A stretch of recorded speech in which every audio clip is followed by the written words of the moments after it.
공시지가의 90%까지 상향시키는 것을 10년 내로 완성하겠다. 구간별 현실화율 예상이 언제쯤 되냐면 15억 이상이 가장 빠릅니다.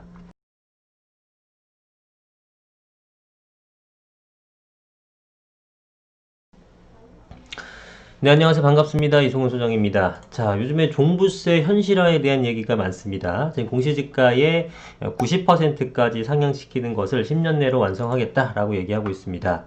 그래서 그 내용을 한번 살펴보고 왜 이렇게 되고 있는 건지에 대한 내용도 한번 말씀드려 보겠습니다. 자, 지금 이렇게 현실화된다는 얘기는 최근에 많이 얘기를 들어보셨을 거고, 이제 구간을 세분화합니다. 9억 미만의 구간과 9억에서 15억까지 구간, 15억 이상 구간. 지금 현재 대출도 마찬가지로 15억 이상은 0%, 9억에서 15억 구간이 20%, 9억 미만은 40%. 요거를 기준해 갖고 지금 나눈 상태인데, 자, 연간 3%포인트 정도를 이제 올리겠다라고 이제 하고 있는 거고, 이제 9억 미만에 대해서는 연 3%를 올리는 것이 한 3년 정도 뒤부터입니다. 그러면 2023년까지는 연평균 1% 미만 정도의 소폭의 변동만 하는 거예요. 나머지 거는 바로바로 들어가고, 그래서 실제로 구간별 현실화율 예상이 언제쯤 되냐면 15억 이상이 가장 빠릅니다. 그래서 지금 25년도쯤에 90%가 달성될 걸로 보고 있는 거고, 9억에서 15억까지는 지금 27년도쯤 달성될 걸로 보고 있는 거고, 9억 미만은 이제 30년에 달성될 걸로 본다라는 거죠. 그거는 지금 요 금액에 따라서도 이렇게 편차가 좀 있죠. 지금 가장 높은 것이 가장 현실화에 적합한 공시가를 적용시키고 있어요. 그러니까 높은 금액의 아파트에 대해서 이미 작년, 올해 뭐 이렇게 많이 올렸다는 얘기죠. 예, 그래서 이 편차가 있는데, 여기다가 요거는 사실 1%포인트밖에 없어서 차이가 없는데, 한 3년 정도 격차가 벌어지는 것은 이후에 올리는 것들이 굉장히 미미한 수준이죠. 68에서 70, 3년 동안 2%밖에 안 올라갑니다. 그죠? 여기가 거의 10% 오른 거와는 확연한 차이가 나죠. 여기도 거의 10% 오른 거와는.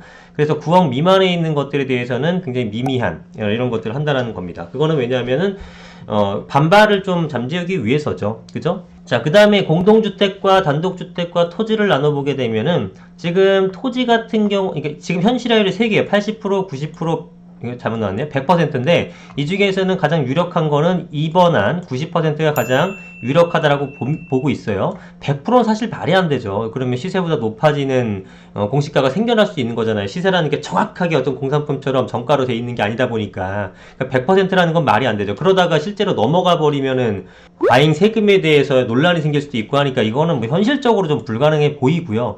90%까지는 뭐 10%의 오차 범위가 있으니까 어느 정도 맞춰질 수 있을 것 같은데, 여하튼 80%보다는 최대한 끌어올리겠다라는 정부의 의지를 보이고 있는 거야. 그래서 90%가 되는데, 아까 보셨다시피 공동주택 같은 거 9억 미만 같은 것들이 이제 2030년, 그래서 10년 정도 걸린다라는 거고, 토지는 8년, 이보다 약간 더 빠르고요. 단독주택이 가장 느리죠. 15년. 단독주택 같은 경우는 지금 이미 현실화율이 50% 남짓밖에 되지 않기 때문에 90% 올리려면은 매년 거의 4%포인트를 올려야 되는 거니까 되게 세부담이 급격하게 늘어나겠죠. 그러다 보니까 조금 더 여유를 두고 가는 그런 형태를 보이고 있다라고 생각이 듭니다.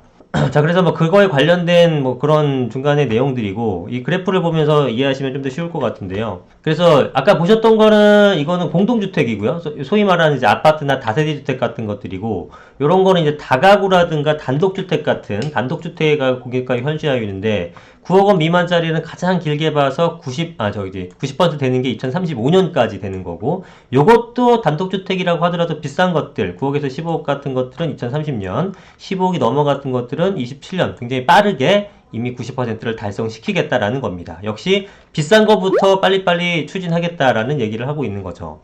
자, 지금 현재 올해 기준에서 공동주택의 현실화율이 69%라고 하고, 공동주택은 단독주택 같은 건 53.6, 토지 같은 경우는 65.5 정도가 됩니다. 그래서 시세를 반영하지 못한 비율이 지금 꽤 되는 거죠. 그래서 이거를 빨리빨리 맞추겠다라는 얘기입니다. 자, 그런데 이 9억 미만 구간에 대해서는 이제 천천히 하는 것들은 세부담이 급격하게 늘어나면은, 지금 사실 전 국민은 아니죠. 이제 주택이 있는 전 국민의 이제 세금이 세부담이 증가하는 거잖아요. 그러니까 사실은 엄청나게 많은 세수 확보가 되는 겁니다. 예. 왜냐면은 보시면은 여기 강남구 레미안 대치팰리스 전용 114의 경우 보유세가 올해 1775인데 아무것도 변하지 않고 현실화율만 올린다고 하더라도 2579만원으로 거의 한 800만원 가까이 늘어나죠. 그죠? 물론 이거는 굉장히 비싼 아파트입니다만 어쨌든 뭐 최소한 몇만 원에서 몇십만 원 정도라고 하더라도 여러분들 주택을 갖고 있는 모든 국민한테 이걸 받게 되면은 사실 엄청난 세수를 확보할 수 있는 거죠. 그죠? 예, 근데 이렇게 대신에 막 아니 돈 달라는 솔직히 좋아하는 사람이 어디 있겠습니까? 그죠? 그러니까 당연히 왜 이렇게 우리를 부담시키느냐라고 이렇게 조세정이 생길 수 있겠죠. 그러다 보니까 9억 미만에 대해서는 굉장히 소폭으로 하고 그 다음에 자, 이런 식으로 중저가 1주택 서민의 재산세 부담 늘지 않게 하겠다라고 얘기를 하면서 이 부분에 대해서는 일정 부분 감면을 지금 고려하고 있는 겁니다. 자, 보시면 시세 여당에선 공시가격 9억 원 미만, 원래는 정부에선 6억 원 미만의 재산세 감면 검토해 왔지만 여당에선 그거보다 한술 더 떠서 공시가격 9억 원 미만으로 확대하는 방안을 검토 중이죠. 그러면 종부세를 내지 않는 모든 주택 혜택을 본다. 그러면 대다수의 사람들이 세금 부담은 없어지는 겁니다. 실제로는 뭐예요? 공시가는 계속 높여. 근데 그냥 아무런 조치, 재산세 감면 조치 안 하고 계속 높여버리면 어떤 불만이 생겨요? 왜 이렇게 공시가를 많이 높이냐? 세금을 왜 이렇게 많이 걷어가냐? 이런 식으로 조세정이 있을 수 있으니까 일단 올라간 만큼 감면을 해주는 겁니다. 그럼 실제로는 어때요? 공시가격 현실화율은 달성하면서 저항은 없겠죠. 왜? 대다수의 사람들은 실제로 내 세금의 부담이 늘어나는 건 아니기 때문에. 그래서 정부는 달성을 하는 겁니다. 조세 저항이 없이 원하는 만큼의 공시가율 현실화를 할 수 있고, 이 사람들한테의 불만도 잠재울 수 있는 거예요. 그럼 정부가, 목적하는 거는 뭐냐 하면, 물론 이걸로 뭐 종부세로 인해서 공식적으로는 이제 뭐 집값을 안정시키고 투기꾼들을 뭐 잡고 뭐 이런 거겠습니다만 일단 세수 확보의 목적이 좀 커 보이는 게 사실이고 근데 이렇게 낮춰주게 되면은 세금을 많이 못 걷잖아요. 처음에는 그렇게 가는 거예요. 왜? 일단 올려놔야 되니까. 올려놓죠. 올려놓고 나서 지금 재산세 감면을 해줬단 말이에요. 자, 근데 이 재산세 감면 여러분들 영원히 갈 것 같나요? 제가 볼 때는 올려놓고 3년 동안 1%만 올린다고 했어요. 지금 연 1%씩만 올린다고 여기 보셨잖아요. 23년까지 거의 안 올라가요. 거의 안 올라가. 근데 거기다 재산세 감면해주면 오히려 줄일 수도 있어요. 그게 뭐예요? 여기 계신 분들은 불만이 없어. 그죠? 그럼 이때가 되면은 뭡니까? 여러분들. 참 제가 언급하기 뭐하지만 이미 또 한 번의 결과가 나온 뒤입니다. 이미 또 한 번의 결과가 나온 뒤 계속 이어간다고 한다면 그때는 이제 감면 이제 없어. 이렇게 하고 모든 주택자한테 세금을 걷는다고 해도 대항할 방법이 없는 거예요. 그래서 초기에 이렇게 할 때 뭔가의 불합리성을 제기하면서 이렇게 뭐 해야 되는데 지금 그런 걸 잠재우기 위해서 포인트를 굉장히 뭐 거의 미미한 수준으로 지금 안 올리는 수준이죠. 이 정도면은 거의 안 올리는 수준으로 가고 모든 결과가 나온 다음에 재산세 감면 확 쳐버려도 여러분들이 뭐라고 할 겁니까? 할 말이 없죠. 그죠? 예. 그렇게 한 다음에 많은 세수를 확보해서 물론 좋은 데 쓰겠지. 이렇게 뭐 하겠죠. 그렇게 하는 그런 모습입니다. 참 말 가려서 하려니까 힘드네요. 하여튼 그런 형태의 모습이 저는 좀 눈에 보이는 것 같아요. 그래서 여러분들이 선택을 잘 하셔야 되는데 말은 굉장히 좋죠. 여러분들이 세부담이 되니까 이렇게 세부담 재산세에 대한 그 공시가율을 굉장히 초반에 낮춰주고 감면까지 하겠다라고 하는 거예요. 그죠? 왜? 그 기간까지는 조금 국민의 눈치를 좀 봐야 되잖아요. 그래 놓고 이제 오케이 이렇게 되면은 확 그냥 없애고 지금 주택임대 사업자들도 지금 그런 뒤통수를 맞은 거 아닙니까? 솔직한 얘기로 그죠? 17년 12월 달까지 해라 이런 인센티브 저런 인센티브 다 주겠다 해갖고 160만 명 156만 명 정도가 주택임대 사업자 156만 호가 들어갔는데 다 없애놓고 응? 세금 보증보험 내라 간평비 내라 뭐 해서 지금 다 가져가니까 정부 믿었다가 지금 험한 꼴 당했잖아요. 이거 같은 현상이 생길 수도 있어요. 모르는 거지만 그럴 수 있다라는 의문을 제기할 수는 있잖아요. 같은 현상이 생길 수도 있다라는 겁니다. 저는 그게 굉장히 좀 강하게 드는데, 재산세 감면해줬다가 모든 게 끝났어. 이젠, 맘대로 해야지 하고 이제 없애버리면은 어떡할 거야? 그죠? 그러니까 지금 당장의 어떤 나에게 피해가 없기 때문에 뭐 괜찮다고 생각하지 말고 장기적으로 이게 어떤 영향을 미칠 때에 대해서 좀 깊은 고민이 좀 필요한 시점입니다, 우리가. 어떤 얘기인지 여러분 이해하셨죠? 예. 자, 그리고 또 하나 얘기해야 될 게 이제 과연 이걸로 집값을 잡을 수 있느냐라는 겁니다. 저는 생각보다 굉장히 여기 여러분들 어떻게 판단할지 모르겠지만 레드펠 이게 114 정도면은 이게 얼마입니까? 뭐 30억을 훌쩍 넘죠. 전용 84가 30억, 32, 3억 하니까 거의 뭐 40억에 육박하는 수준 같은데 이게 1775에서 2579로 들어가게 되면은 예. 이 얼마입니까? 800만 원 늘어나는 거죠. 이 아파트가 40억 정도 한다면 이 아파트 지금 얼마인지 좀 보긴 해야겠네요. 자, 이 아파트인데 대치동 학원가 바로 앞에 있는 5년차 된 준신축 아파트입니다. 그러니까 가격이 굉장히 비싸겠죠. 실거래가를 우리가 기준해서 한번 볼까요? 114 기준해가지고. 자, 이게 149형이 이제 전용 114짜리인데, 최근에 41억 7천, 그렇죠. 그러니까 이제 지금 40억, 이게 20년 6월 달이니까 지금 호가는 아마 여기 있네요. 43억 정도까지 가 있잖아요. 그러니까 40억 정도로 보시면 될 것 같아요. 40억 정도 아파트가 지금 현실화율 90%까지 풀로 땡기면 800만원 정도 늘어난다 이거예요. 대충 계산해 봤을 때. 그러면 40억의 이 비중이 몇이죠?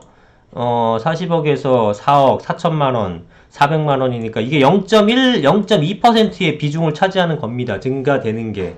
여러분들. 그죠? 근데 이게 불과 한 5년 전에는 한 20억도 안 됐죠. 한번 20억이라고 쳐보죠. 그럼 상승 중반 20억이잖아요. 그러면은 20억 정도의 차익분이에 대한 양도세가 여러분 얼마일 것 같습니까? 상상도 안 되죠? 뭐 계산도 안 돼 하죠, 요즘에. 그러니까 이거가 뭐 엄청난 금액을 내야 돼요. 그런데 0.2% 집값 0.1 800만 원 더 낸다고 해서 이것도 집을 팔 것 같아요? 안 판다라는 겁니다, 여러분들. 그죠? 안 판다라는 거 이해되세요? 여러분들? 여러분들 800만 원 내고 버틸래요? 아니면은 10억쯤 양도세 낼래요? 뭘 선택할 수 있겠습니까? 솔직한 얘기로. 그러니까 양도세 중과에 대해서 완화시켜주지 않는 종부세 인상은 이거는 세수 확보의 목적이 워낙에 큰 거고 집값을 잡을 수 있는 방법이 안 됩니다. 쓰려면은 종부세를 올리면서 양도세를 완화시켜주는 정책을 병행해서 투트랙으로 써야지만 병행해야지만 가격이 떨어지는 거예요. 근데 쓰지 않고 종부세만 했다. 그러면은 양도세 과도하게 물면서 팔지도 못하게 하게 되면서 보유만 해. 우리한테 세금 내. 이렇게 해석하는 굉장히 많은 사람들이 있죠. 제가 아니에요. 예, 그런 비판에 대해서 자유롭지 못하죠. 정말 집값을 잡기 위해서는 양도세 부분을 한시적으로 다 풀어주면서 해줘야 되는데 뻔히 지금 이 금액 못 파는 거 알면서 보유세만 걷어간다라는 것은 이거는 사실은 거대 정부가 되는 지름길이죠. 자, 그래서 이걸로는 사실 집값을 잡기가 어렵다. 왜냐면 양도세를 풀어주지 않는 이상 이거는 여러분들이 아유 짜증나 아유 세금 또 올라네 이러면서도 집을 못 판다니까요. 이 상황에서는. 그죠? 그러니까 세금은 어쩔 수 없이 내야 되는 상황이고 이게 지금 어느 뭐 이렇게 인터뷰 같은 거 보니까 보유세 부담이 돼 갖고 이제 매물을 내놓을 것이다라고 하는데 물론 매물 내는 사람들이 간혹 있겠죠. 그런데 여러분들 뭐 작은 집 있는 사람들은 소득 수준이 좀 적겠죠. 이런 사람들 지금 어떻게 돼요? 세부담 거의 없다라고 얘기하잖아요. 그죠? 높아진다고 하더라도 미미한 수준이란 말이에요. 큰 주택에 대해서는. 그럼 주택이 큰 거나 많이 갖고 있는 사람들은 세부담을 많이 내죠. 그 사람들은 어때요? 원래 또 그 사람들은 부자기 때문에 그 사람들이 내는 세금은 여러분들이 내는 세금처럼 액수는 틀리지만 부담에 느끼는 감정은 비슷하단 말이에요. 그렇잖아요. 무슨 얘기인지 아시죠? 그런 감정이기 때문에 누구나 세금 또 올랐어 이러면서도 내지 이거를 팔지는 않는다고요. 그래서 이런 정책이 시행되었다고 종부세가 부담돼서 매물을 내놓고 매물이 많아지게 되고 그로 인해서 살 사람이 없게 되면 가격이 하락에 전조가 된다 뭐 이런 내가 인터뷰 기사를 어떤 뉴스에서 봤는데 말도 안 되는 얘기고요. 그렇게 생각하시는 그런 전문가분들은 제가 볼 때 여러 번 말씀드렸지만 집을 가져본 적이 없는 분이에요. 집을 많이 가져서 종부세를 내고 있는 사람들의 심정을 전혀 모르는 발언입니다. 예. 그래서 저는 지금 이게 어떤 집값을 잡을 수 있는 그런 어떤 정책이 아니라 또 하나의 어떤 국민의 어떤 부담을 가중시키는 정책이 아닌가라는 생각을 해보게 됩니다. 여러분들 생각은 어떠십니까? 네. 여하튼 오늘 영상 여기까지 하겠습니다. 감사합니다.